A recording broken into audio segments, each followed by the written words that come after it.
नमस्कार दोस्तों, एक बार फिर से आपका स्वागत करते हैं केडीके क्लासेस में। हम लोग भारतीय संविधान के विषय में चर्चा कर रहे थे। शुरुआती के 2 सेशन हम ले चुके हैं। आपको उसमें हम संविधान सभा और आपका संविधान सभा के विदेशी स्रोत के विषय में चर्चा किए थे। आज आप लोगों के साथ चर्चा करेंगे भारतीय संविधान में कितनी अनुसूचियां हैं और उन अनुसूचियों में क्या क्या डिस्क्रिप्शन है। तो इसके विषय में आप लोगों से चर्चा में बनेंगे। तो दोस्तों, हम लोग बात करते हैं कि भारतीय संविधान में आखिर कितनी अनुसूचियां हैं। तो वर्तमान में भारतीय संविधान में भी 12 अनुसूचियां हैं, लेकिन जब मूल रूप से संविधान का जब बना था, मूल संविधान में हमारे 8 अनुसूचियां थी, है ना। तो दोस्तों, एक एक करके हम लोग सभी अनुसूचियों के विषय में आप लोगों से चर्चा करते हैं। तो बात करते हैं हम लोग पहला अनुसूची में, है ना।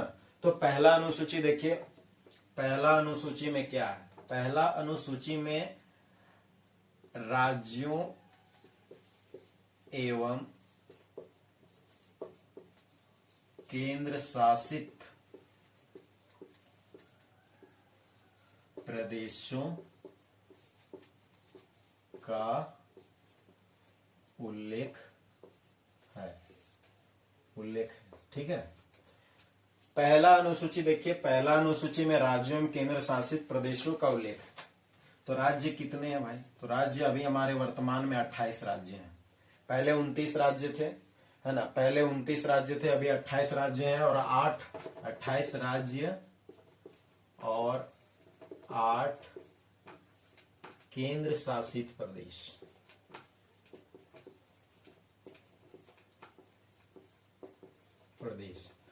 ठीक है ना। 28 राज्य देखिए और 8 केंद्र शासित प्रदेश। चूंकि लास्ट में 29 राज्य था, हम लोग देख रहे थे, है ना। 28 राज्य हो गया है, एक राज्य घट गया है, जो कि आपका जम्मू कश्मीर और लद्दाख के रूप में बना है केंद्र शासित प्रदेश, है ना। तो इसको आप डाटा देख लीजिएगा। अभी वर्तमान समय में 28 राज्य और 8 केंद्र शासित प्रदेश है। इसमें हम बता दें कि आपका तेलंगाना आखिरी राज्य बना था। तेलंगाना गठन किया गया था 2 जून 2014, आखिरी ये राज्य बना था। तो पहला अनुसूची में राज्य और केंद्र शासित प्रदेशों का उल्लेख मिलता है ना। तो इसको आप नोट करते जाइएगा। और हम पिछला क्लास से ही आप लोगों को रिक्वेस्ट कर रहे हैं कि आप नोटबुक में लिखते जाइएगा, तो और बार बार देखिएगा, तो आपके लिए आसानी होगा, आपको सारी चीजें याद होती चली जाएंगी। तो दोस्तों, बात करते हैं हम लोग दूसरा अनुसूची में क्या है। तो दूसरा अनुसूची में आपका, चूंकि आपका वेतन और पेंशन का, भारत के विभिन्न पदाधिकारियों के वेतन पेंशन का उल्लेख है। अब आपको लिख देते हैं यहाँ पे दूसरा अनुसूची में भारत के विभिन्न पदाधिकारियों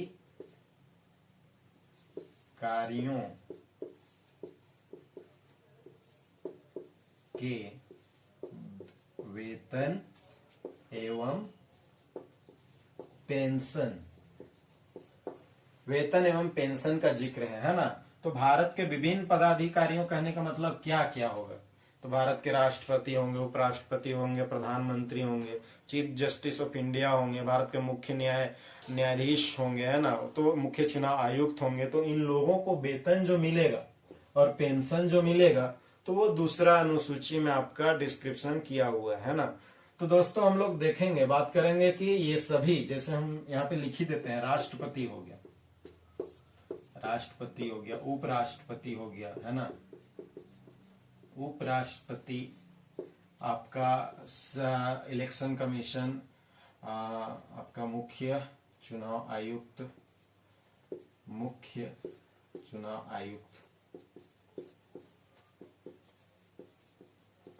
आपका मुख्य न्यायाधीश,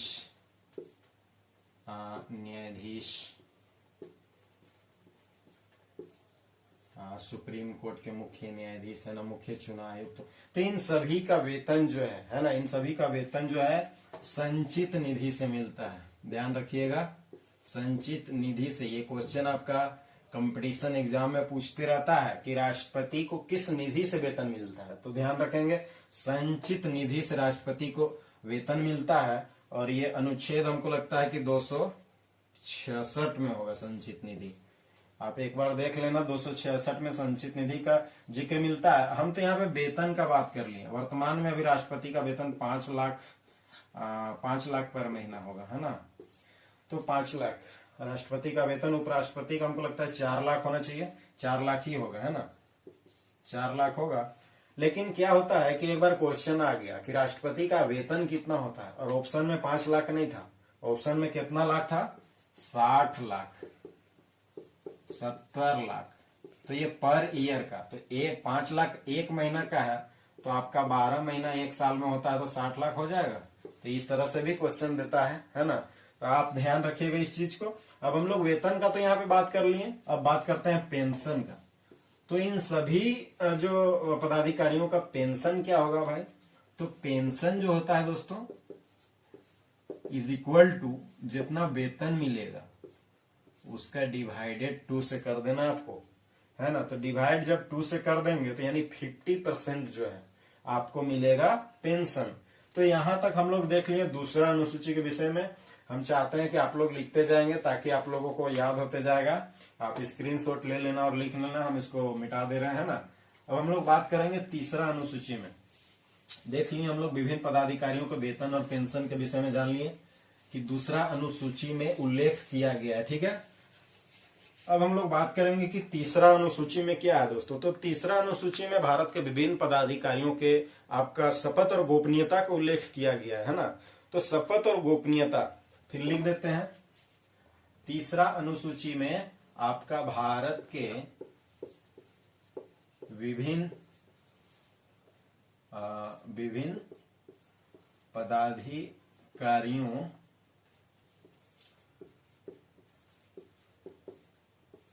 के शपथ एवं गोपनीयता,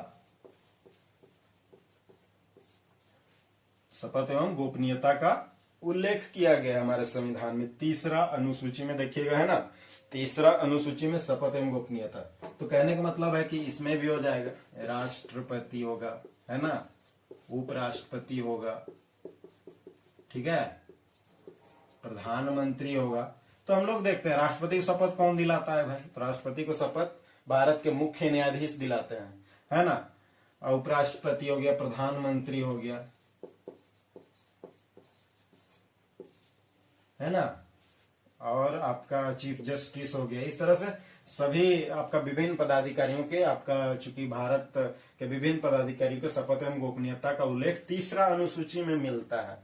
ध्यान देना है इसमें, ठीक है। तो दोस्तों हम लोग देखेंगे कि लोकसभा अध्यक्ष, यहाँ पे लोकसभा अध्यक्ष का शपथ नहीं होता है, ध्यान रखिएगा। ये पद जो है ये शपथ नहीं लेते हैं लोकसभा अध्यक्ष, जो पद के रूप में जब आ जाते हैं उसके बाद शपथ नहीं लेते हैं, होता ही नहीं है, ठीक है। और एक चीज देखेंगे राज्यपाल के विषय में। राज्यपाल को शपथ कौन दिलाते हैं, तो राष्ट्रपति को भारत के मुख्य न्यायाधीश, चीफ जस्टिस ऑफ इंडिया, यानी chief justice of India, Bharat के मुख्य न्यायाधीश राष्ट्रपति को शपथ दिलाते हैं। और उच्च न्यायालय के मुख्य न्यायाधीश जो स्टेट में होते हैं, उच्च न्यायालय, हाई कोर्ट जिसको हम लोग बोलते हैं, उच्च न्यायालय के मुख्य न्यायाधीश जो है राज्यपाल को शपथ दिलाते हैं ना। तो शपथ और गोपनीयता का हम लोग तीसरा अनुसूची में देख लिए कि इस तरह से किन किन पदाधिकारियों का शपथ और गोपनीयता उन लोग लेते हैं, और इसका उल्लेख तीसरा अनुसूची में किया गया है। आगे हम बात करते हैं संविधान के अनुसूचियों में चौथा अनुसूची के बारे में। तो चौथा अनुसूची कहता है दोस्तों कि इसमें जो है आपका स्टेट और केंद्र शासित प्रदेश, यानी स्टेट आपका राज्य और केंद्र शासित प्रदेशों के विधानसभाओं के द्वारा जो सीट बंटवारा किया गया है राज्यसभा के लिए, उसके बारे में उल्लेख मिलता है। तो इसको हम मिटा देते हैं, ठीक है, इसको मिटा देते हैं। उसके बाद हम लोग चौथा अनुसूची के बारे में देखते हैं। तो चौथा अनुसूची के विषय में क्या कहता है चौथा अनुसूची भाई, कि आपका राज्य एवं केंद्र शासित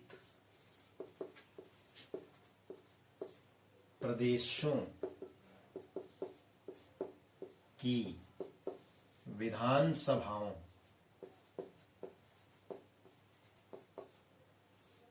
के द्वारा राज्यसभा की सीटों का बंटवारा का उल्लेख है ना। एक बार देख लीजिएगा फिर से आप लोग। चौथा अनुसूची क्या कहता है कि राज्य एवं केंद्र शासित प्रदेशों की विधानसभाओं के द्वारा राज्यसभा की सीटों के बंटवारे का उल्लेख है। ध्यान देंगे एक चीज कि हमारा भारत जो है, भारत का संविधान जो है दो सदन से मतलब अगर हम संविधान में संशोधन करना चाहें तो 2 सदन में आपको पारित होना पड़ता है, उसके बाद राष्ट्रपति के पास जाता है और वो अधिनियमित करते हैं राष्ट्रपति, है ना। तो हम यहाँ पे देखते हैं कि हमारा सदन जो है द्विसदनीय है, राज्यसभा एवं लोकसभा, ठीक है। तो ये जो लोकसभा है इसको छोड़ दिया गया है। कहता है चौथा अनुसूची की राज्यसभा सीट जो है ना, जो कि उच्च सदन हम लोग बोलते हैं, राज्यसभा को उच्च सदन बोलते हैं। और ये राज्यसभा जो है कभी भंग नहीं होता है, ये भी क्वेश्चन आता है कौन सा सदन भंग नहीं होता है भाई। तो लोकसभा भंग हो जाता है स्वतः 5 साल में, चूंकि उसका कार्यकाल रहता है। सभी आपका मेंबर जो है उसका एक ही बार में चुन करके आते हैं कि चुनाव में, है ना। और राज्यसभा इसलिए भंग नहीं होता, कभी भंग नहीं होता है, राज्यसभा कभी भंग नहीं होता है।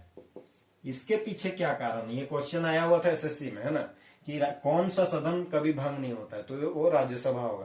तो इसके पीछे कारण क्या है कि ये भंग काहे नहीं होता है भाई। तो इसका 2/3 सदस्य, 2/3 यानी 2/3 सदस्य जो है आपका चूंकि चुन के आते रहते हैं, है ना। आधा मतलब कहने का मतलब कुछ सदस्य रिटायर्ड होते हैं, ये 6 साल का कार्यकाल होता है, एक ही बार में सब सदस्य रिटायर्ड नहीं होते हैं, 2/3 होते हैं, है ना, 2/3, और फिर नए सदस्य भी आते रहते हैं। इसी चलते ये जो है भंग ही नहीं होता है, ठीक है। तो हम लोग यहाँ पे क्या देख रहे थे कि सीट बंटवारा, कि किस तरह से सीट बंटवारा किया जाए। अगर दोस्तों हम लोग बात करेंगे कि स्टेट में हम लोग बात करेंगे, ठीक है। स्टेट में अगर हम लोग झारखंड का बात करें, स्टेट में झारखंड का बात करें तो लोकसभा सीट कितना है, 14 लोकसभा सीट, 14 लोकसभा सीट है, ठीक है। और राज्यसभा सीट आपको 6 राज्यसभा सीट। तो ये 6 सदस्य जो है झारखंड से राज्यसभा जाते हैं, है ना। यहाँ पे एक चीज हम लोग देखेंगे, चूंकि राज्यसभा के सीटों के बंटवारे के बारे में बताया गया है, तो एक चीज हम इसमें क्या जानेंगे भाई, कि राज्यसभा जाने के लिए, राज्यसभा का सदस्य बनने के लिए सदस्यों का एज कितना होना चाहिए, एज कितना होगा, तो ये डिसाइड किया हुआ है ना। तो एज होगा यहाँ पे आपको चूंकि 30 वर्ष, मिनिमम एज 30 वर्ष होना चाहिए। और लोकसभा सदस्य बनने के लिए मिनिमम 25 वर्ष होना चाहिए। एक क्वेश्चन आया था यहाँ पे कि प्रधानमंत्री बनने के लिए कितना एज चाहिए भाई। तो प्रधानमंत्री बनने के लिए कितना चाहिए, प्रधानमंत्री कौन बन सकता है, आपको चूंकि लोकसभा का सदस्य उसको बनना पड़ता है बाद में, है ना। वो तो आप सदस्य नहीं भी रहेगा फिर भी बन सकता है, लेकिन लोकसभा सदस्य होना चाहिए, उसका मिनिमम आयु जो है 25 साल होना चाहिए, तो वो बन सकता है प्रधानमंत्री। हम यहाँ पे देख रहे थे राज्यसभा के विषय में, तो 30 वर्ष होना चाहिए, 6 साल का कार्यकाल रहता है, 6 साल का इनका कार्यकाल रहता है राज्यसभा सदस्यों का, ठीक है। और पंचायत में आप लोग देख लीजिएगा शायद 21 वर्ष पंचायत के लिए एलिजिबल है, ठीक है। तो यहाँ पे हम लोग देख लिए चौथा अनुसूची के विषय में बात कर लिए दोस्तों। अब आगे हम लोग बात करेंगे कि 5वां अनुसूची में। तो 5वां अनुसूची में क्या क्या है, इसको हम लोग मिटा देते हैं, आप लोग देख देख के नोट बनाते जाइएगा, ठीक है। अब बात करते हैं हम लोग 5वां अनुसूची में क्या है। तो 5वां अनुसूची देखिए, पहला अनुसूची के विषय में बात कर लिए, इसमें आपका चूंकि राज्यों और केंद्र शासित प्रदेश का उल्लेख है, दूसरा में वेतन पेंशन है, तीसरा में शपथ गोपनीयता है, चौथा में राज्यसभा सीटों के बंटवारे का उल्लेख है आपका केंद्र शासित प्रदेश और राज्यों की विधानसभाओं के द्वारा, ठीक है। आपका 5वां देखते हैं, 5वां में क्या है ना कि भारत का जितना भी स्टेट है और केंद्र शासित प्रदेश है ना, भारत का जितना भी स्टेट है और केंद्र शासित प्रदेश है उसमें ST SC ध्यान रखिएगा, अनुसूचित जाति और जनजाति क्षेत्रों में नियंत्रण प्रशासन का उल्लेख है। आपको यहां लिख देते हैं कि इस अनुसूची में भारत के ST SC क्षेत्रों में नियंत्रण एवं प्रशासन। कैसे नियंत्रण होगा, किस तरह से प्रशासन वहां पे चलेगा, तो इस बात का उल्लेख है इस अनुसूची में। भारत के एसटी एससी क्षेत्रों में नियंत्रण प्रशासन का उल्लेख है। ठीक है, ध्यान रखना है। पांचवा अनुसूची एसटी एससी, झारखंड एक ऐसा राज्य है जो पांचवा अनुसूची में आता है। ठीक है, तो एसटी एससी में इस तरह से नियंत्रण प्रशासन का उल्लेख है, तो ये ठीक है। छठा अनुसूची की बात हम कर लेते हैं इसी में। इसमें स्पेसिफिक है क्या क्या है छठा अनुसूची में। इस अनुसूची में कहता है, इस अनुसूची में असम, मेघालय, त्रिपुरा, मिजोरम, इस अनुसूची में असम, मेघालय, त्रिपुरा, मिजोरम के अनुसूचित जनजाति क्षेत्रों यानी एसटी क्षेत्रों, ध्यान रखना है, अनुसूचित जनजाति क्षेत्रों में नियंत्रण और प्रशासन का उल्लेख, नियंत्रण और प्रशासन का उल्लेख है। ठीक है, तो हम लोग देख लिए चौथा अनुसूची में पूरे देश के यानी पूरे भारत के बोल रहे एसटी एससी इलाका में नियंत्रण प्रशासन का उल्लेख है। लेकिन छठा अनुसूची क्या कहता है भाई, छठा अनुसूची कहता है कि असम, मेघालय, त्रिपुरा, मिजोरम, स्पेसिफिक है, चार ही स्टेट आपको चार ही चूंकि ले रहा है ना, असम, मेघालय, त्रिपुरा, मिजोरम के एसटी क्षेत्रों में, अनुसूचित जनजाति क्षेत्रों में नियंत्रण एवं प्रशासन का उल्लेख मिलता है। तो ये छठा अनुसूची तक हम लोग देख लिए। अब हम लोग बात करते हैं सातवां अनुसूची का। ठीक है, तो सातवां अनुसूची में क्या है दोस्तों कि केंद्र और राज्य के बीच में संबंध और शक्तियों का बंटवारे का उल्लेख किया गया है सातवां अनुसूची में, है ना।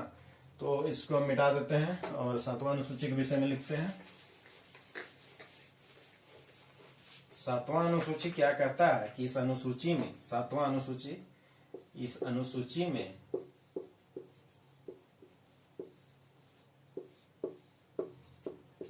केंद्र एवं राज्यों के बीच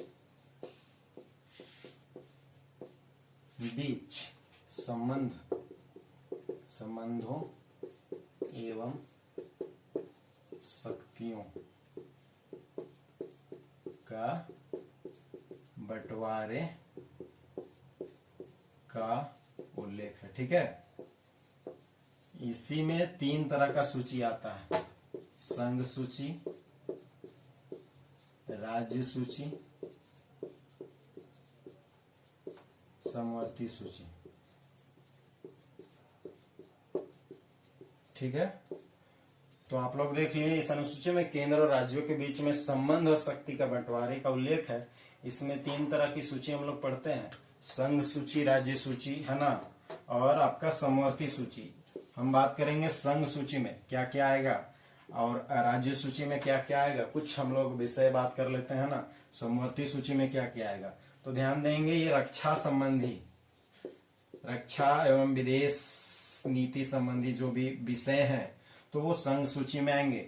समवर्ती सूची में आपका क्या क्या आएगा, समवर्ती सूची में शिक्षा आएगा। देखिए, स्टेट गवर्नमेंट, सेंट्रल गवर्नमेंट दोनों है ना, आपका चूंकि शिक्षा आएगा और आपका ये क्या बोलते हैं, शिक्षा, और ये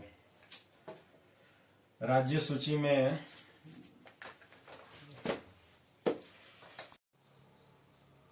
तो देख लिए दोस्तों हम लोग संघ सूची में रक्षा और विदेश आपको संबंधी विषय आते हैं। राज्य सूची में आपका वन, कृषि के विषय में आपको आ जाएंगे, और समवर्ती सूची में आपको चूंकि शिक्षा और इससे आपको रिलेटेड जितने भी विषय हैं, आप लोग एक बार इसको संघ सूची, राज्य सूची और समवर्ती सूची के विषय में आप लोग अध्ययन कर लीजिएगा। ठीक है, अभी सातवां अनुसूची में हम इतना ही बताते हैं। आगे हम लोग बात करते हैं आठवां अनुसूची के विषय में। तो आठवां अनुसूची देखिए, यहाँ पे आठवां अनुसूची में 22 भाषाओं का उल्लेख, 22 भाषाओं का उल्लेख है। ठीक है, 22 भाषाओं का उल्लेख है। मूल रूप से संविधान में 14 भाषा था, है ना। मूल रूप से संविधान में उस समय 14 भाषा था। बाद में संशोधन हुआ और संशोधन के तहत भाषाओं को जोड़ा गया। तो इसमें हम एक एक डिटेल आपको बताते हैं। ठीक है, 8वीं अनुसूची के विषय में। तो इसको मिटा लेते हैं पहले हम लोग। ठीक है, तो 8वां अनुसूची देख लीजिए। 8वां अनुसूची में हम लोग बात करते हैं 22 भाषाओं का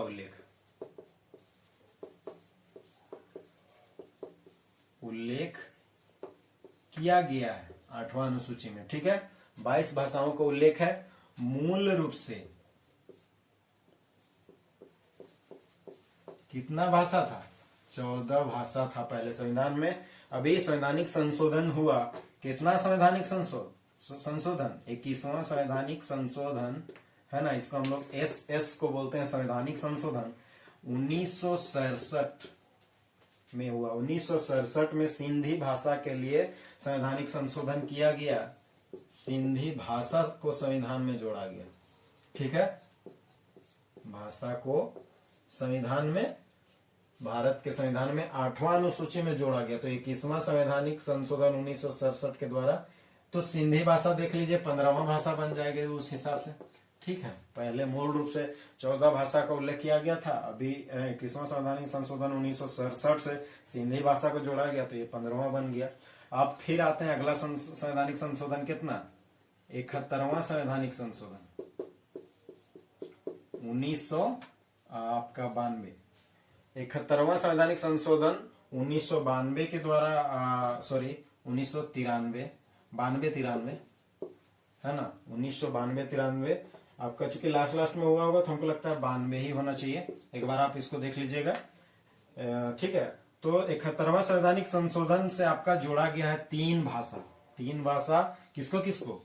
मणिपुरी,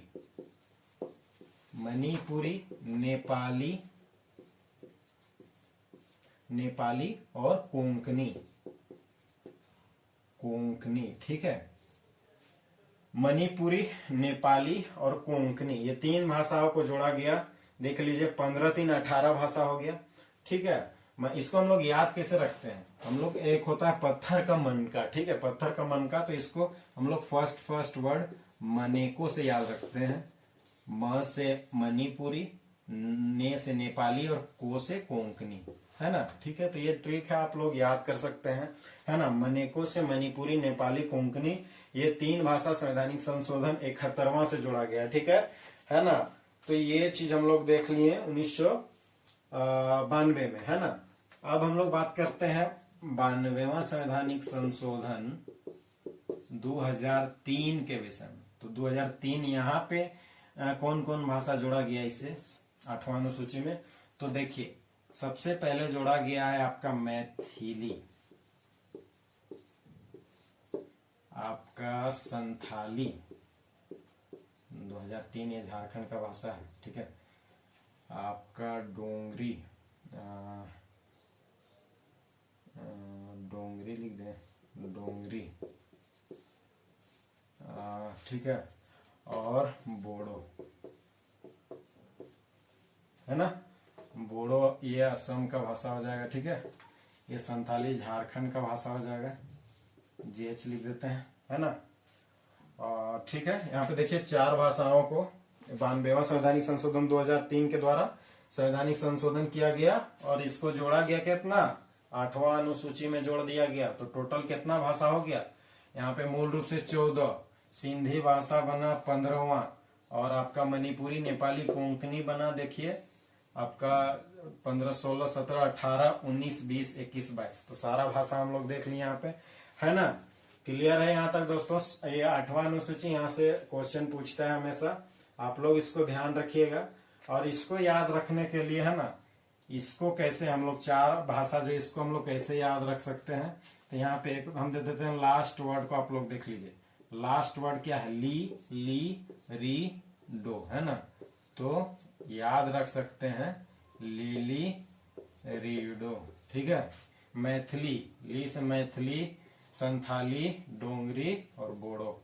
तो ये जो है आपका 92वां संवैधानिक संशोधन 2003 के तहत जो है आप लोग 8वां अनुसूची में ये गया है, और टोटल यहाँ से 22 भाषा देख लिए हम लोग, है ना। तो इसके विषय में हम लोग पूरा जान लिए। अब हम लोग बात करते हैं संविधान का 9वां अनुसूची में क्या है। तो इसको हम लोग मिटा देते हैं, आप लोग लिखते जाना है ना, सुन सुन के लिख लेना।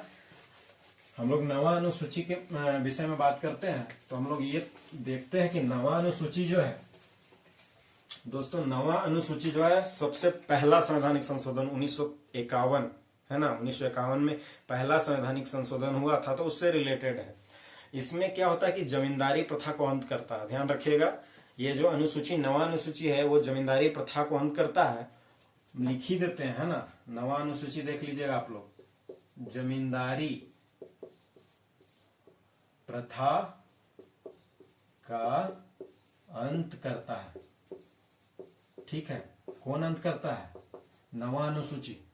इसमें क्या चीज हम लोग देखें कि जमींदारी प्रथा का अंत करता है, ठीक है, और ये पहला संवैधानिक संशोधन, एसएस मतलब संवैधानिक संशोधन, ध्यान रखिएगा, पहला संवैधानिक संशोधन 1951 से रिलेटेड है, जमींदारी प्रथा को अंत करता है। ठीक है, इसमें क्या कहता है कि राज्यों को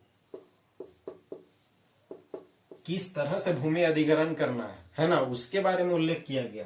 राज्यों को भूमि अधिग्रहण, है ना, अधिग्रहण के विषय में बताया गया है कि वो किस तरह से। तो हम लोग 3 तरह से भूमि का हम लोग दखल देखते हैं, किस तरह से है। सबसे पहले रैयत है, फिर महलवाड़ी है,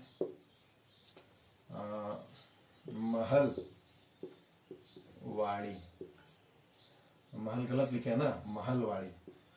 आप लोग ध्यान रखिएगा, लिखने में मिस्टेक हो सकता है ना। सुन सुन के आप लोग जो है लिख लीजिएगा, ठीक है।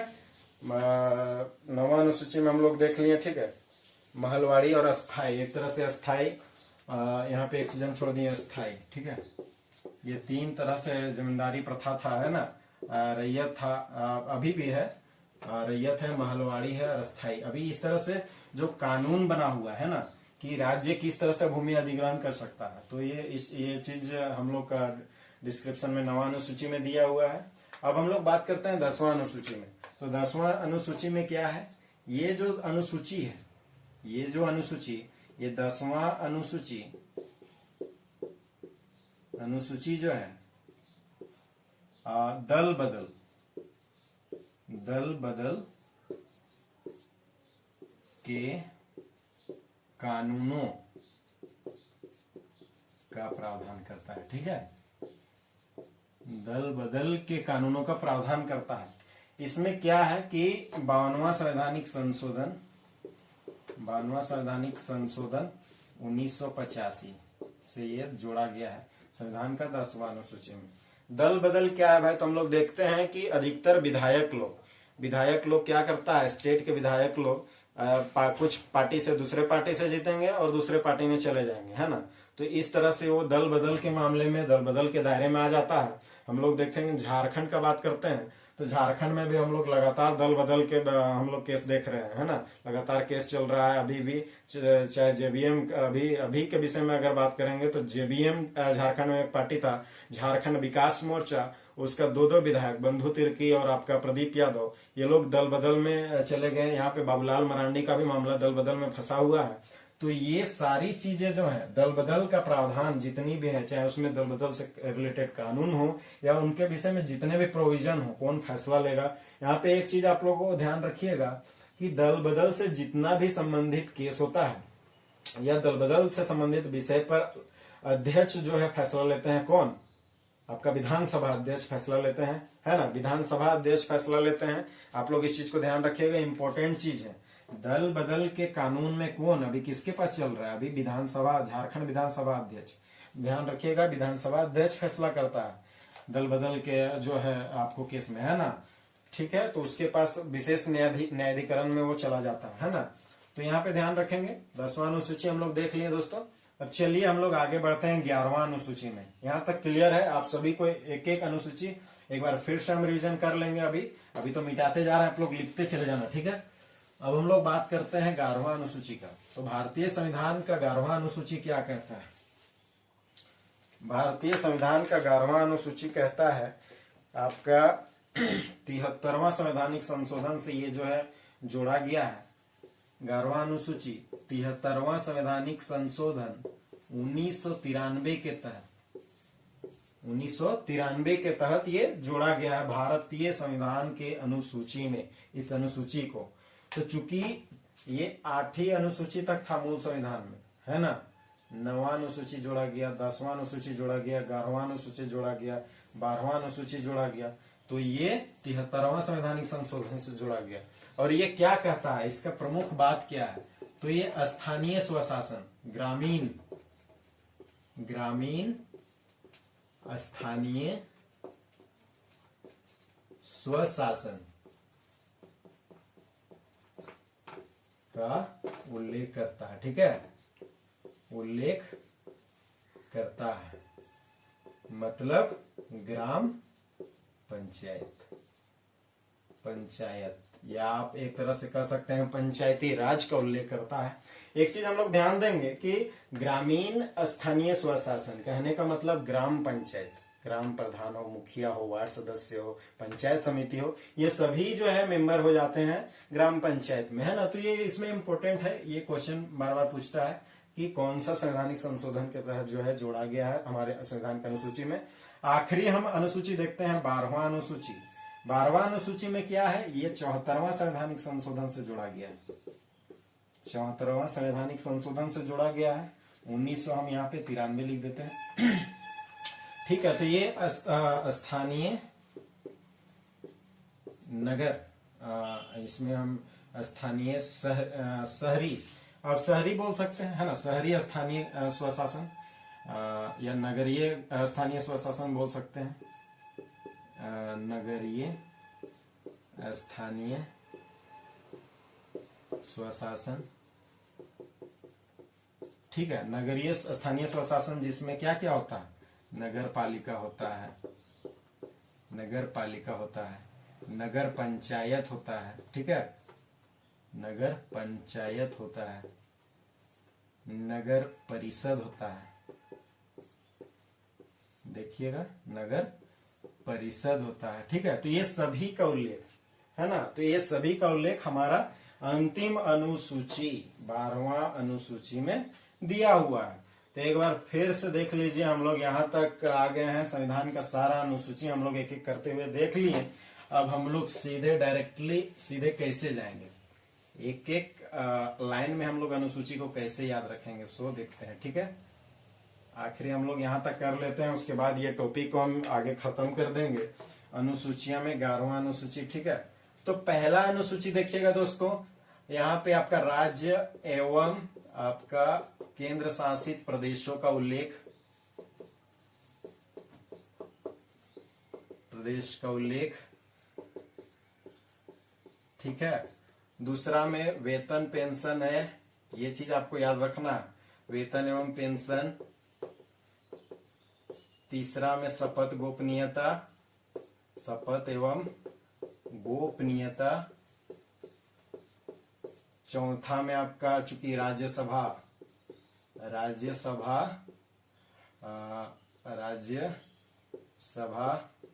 सीटों के विषय में बंटवारे का उल्लेख है। ठीक है, पांचवा में आपका देश के एसटी एससी क्षेत्रों में, ठीक है, देश के एसटी एससी क्षेत्रों में नियंत्रण प्रशासन का उल्लेख है।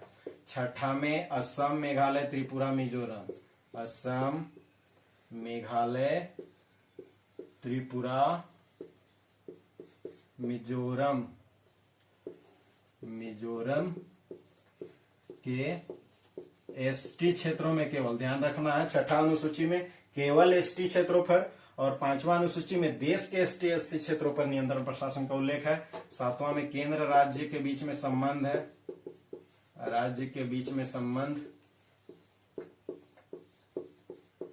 का उल्लेख है। ठीक है, आठवां में आपका 22 भाषाओं का उल्लेख है।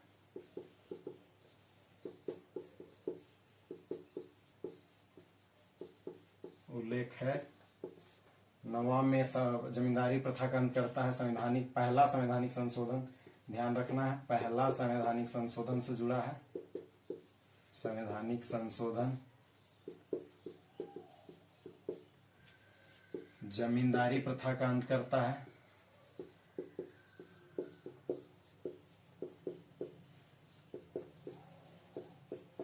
देखिए 10वां में दल बदल है, दल बदल से संबंधित कानूनों का प्रावधान है। 11वां में आपका ग्राम पंचायत है, स्थानीय ग्रामीण पंचायत है ना, पंचायत, और ये आपका नगर पालिका नगर परिषद 12वां में है। स्थानीय नगर स्वशासन है ना, नगर पंचायत या नगर पंचायत नगर पालिका, ठीक है। देखिए कैसे याद हो जाता है ना। आप अगर बार बार इसको देखिएगा, हेड पॉइंट क्या किया है भाई, तो राज्य और केंद्र शासित प्रदेश का उल्लेख है। पहला में 28 राज्य आपका 8 केंद्र शासित प्रदेश है, दूसरा में वेतन पेंशन का उल्लेख है, तीसरा में शपथ गोपनीयता का उल्लेख है, चौथा में आपका राज्यसभा के सीटों के बंटवारे का उल्लेख है। तो सीटों के बंटवारे कहने का मतलब क्या, कौन कर सकता है सीटों का बंटवारा, जिसके पास जो स्टेट के पास विधानसभा है ना, जो टेरिटरीज के पास विधानसभा है ना, तो वो लोग अपना राज्यसभा के सीटों का बंटवारा करेगा। तो उसका उल्लेख कहां पर है, चौथा अनुसूची में। 5वां अनुसूची में देश के ST/SC क्षेत्रों में नियंत्रण प्रशासन का उल्लेख है। 6ठा अनुसूची में असम, मेघालय, त्रिपुरा, मिजोरम, यहाँ पे 4 राज्य है, देख लीजिएगा, ठीक है। तो चारों का ST क्षेत्रों में केवल, अनुसूचित जनजाति क्षेत्र में आपका यहाँ पे नियंत्रण प्रशासन का उल्लेख है। 7वां में केंद्र राज्य के बीच में संबंध है। 8वां में 22 भाषाओं का उल्लेख है। 9वां में पहला संवैधानिक संशोधन से जुड़ा हुआ है, जमींदारी प्रथा का अंत करता है। 10वां में दल बदल से संबंधित प्रावधान है, जो कि हम लोग देख रहे हैं, एक एग्जाम्पल दिए झारखंड का, ठीक है। 11वां में ग्राम पंचायत से रिलेटेड है ना, आपको संवैधानिक संशोधन देख लिए। अच्छा, यहाँ पे एक चीज और, ये दोनों का जो संवैधानिक संशोधन है 73 और ये 74, ये दोनों हुआ है 1993 में, ठीक है। तो ध्यान रखना है, 73 और 74 ये संवैधानिक संशोधन है, जिसके तहत 11वां अनुसूची और 12वां अनुसूची को संविधान में यहाँ पे डाल दिया गया। तो दोस्तों उम्मीद करता हूँ ये वीडियो आपको अच्छा लगा होगा। और एक चीज आप लोगों को एक बार और फिर कर देते हैं कि सारी चीजें नोट बना के आपको आगे चलेंगे, आप सभी को आगे चलेंगे, ठीक है। और इसके आगे हम क्लास लेंगे प्रस्तावना, है ना, संविधान का प्रस्तावना जो कि मुख्य तत्व है। उसके बाद हम भाग 1 संघ और उसका राज्य क्षेत्र चालू करेंगे, जो कि अनुच्छेद 1 से 4 है। एक एक टॉपिक करके हम पूरे संविधान, भारतीय संविधान को हम धीरे धीरे करके आप लोगों को जो है चर्चा में आप लोगों से जुड़ेंगे। और आज के लिए इतना ही दोस्तों, नमस्कार। आप सभी को थैंक यू वीडियो देखने के लिए, और आप लोग सभी नोट बनाते चलेंगे। और अगर वीडियो अच्छा लग रहा होगा तो केडीके क्लासेस को लाइक और सब्सक्राइब कर दीजिएगा। नमस्कार दोस्तों।